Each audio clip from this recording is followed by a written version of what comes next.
Hello children, good morning. Welcome to day 2, chapter 5, fundamental unit of life. What we are going to learn, the points are parts of typical cell, structure and functions of cell membrane, diffusion and osmosis, hypotonic, hypertonic and isotonic solutions and their applications. These are the topics which I am going to teach today.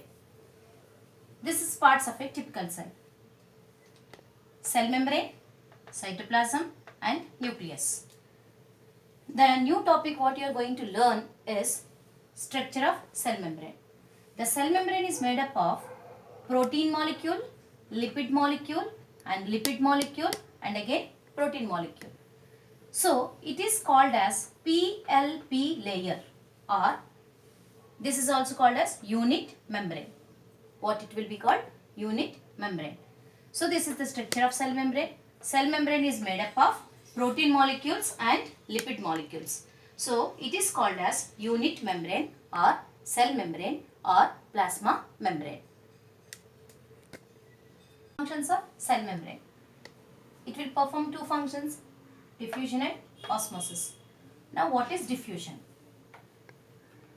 Diffusion means random movement of particles from higher concentration to lower concentration. Here you see. This spray will spread, the particles of this perfume particles will spread in the air. Here in this room, now the concentration of the perfume particles will be more, and these particles will move to the other side of the room where the concentration is 0. So the random movement of particles from higher concentration to lower concentration without any medium is called diffusion.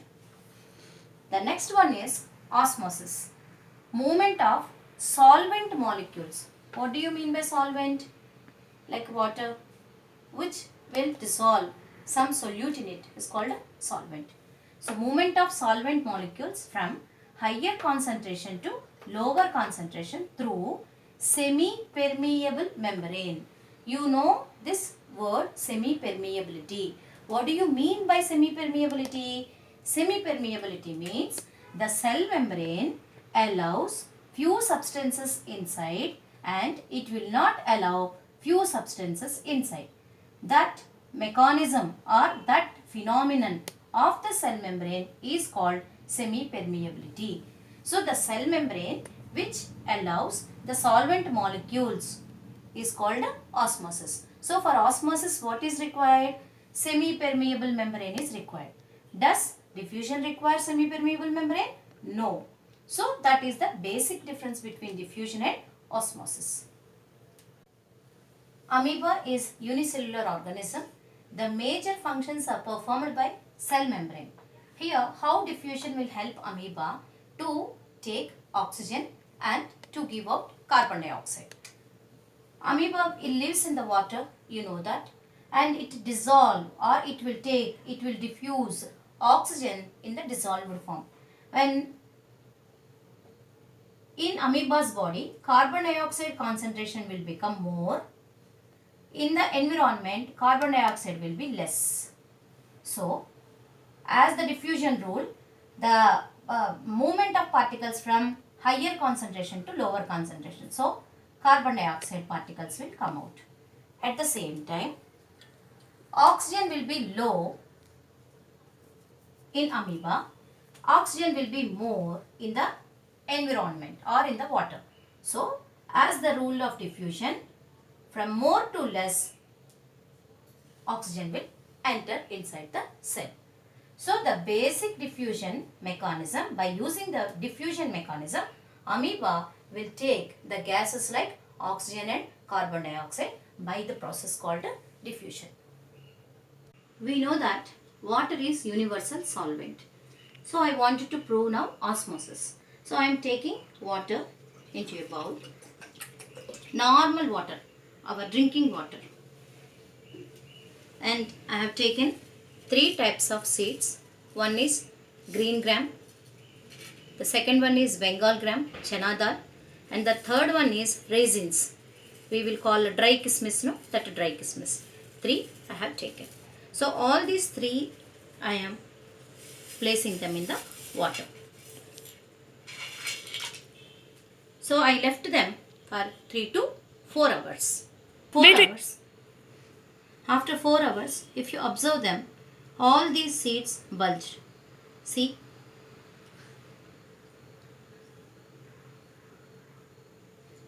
See? All this bulged. This is called osmosis. What is osmosis? Movement of solvent particles from higher concentration to lower concentration is through semi-permeable membrane is called osmosis. Now, what I have done, these are all bulged. How they have swollen up, I will give the reason. Now this is cell wall. I am removing the cell wall or cell seed coat. Now you see, they bulged. This solution is called hypotonic solution. Here, hypotonic solution. What do you mean by hypotonic solution? Where the concentration of water is more,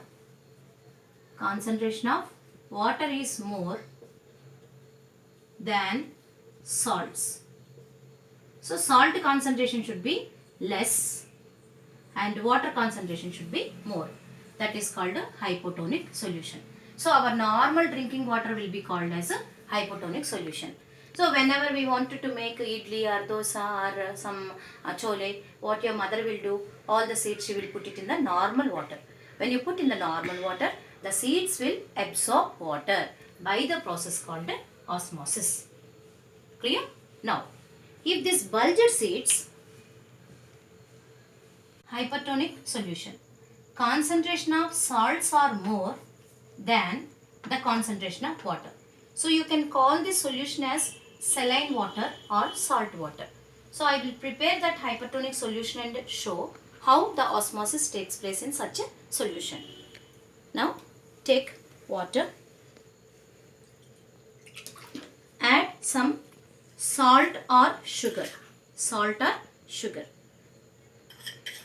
In the previous one, we have just taken normal water. So, in the normal water, the water concentration will be more and salts will be less. Now, I am preparing hypertonic solution. Hyper means more. Hypertonic means concentration is more. Which concentration is more? The salts concentration is more, but water concentration is less. So, what I am doing now?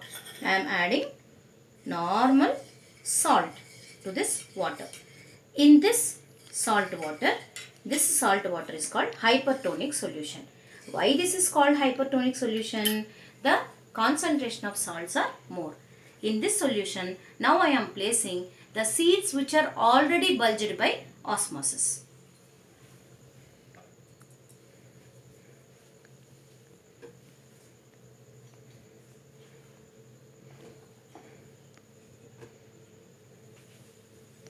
These are already bulged.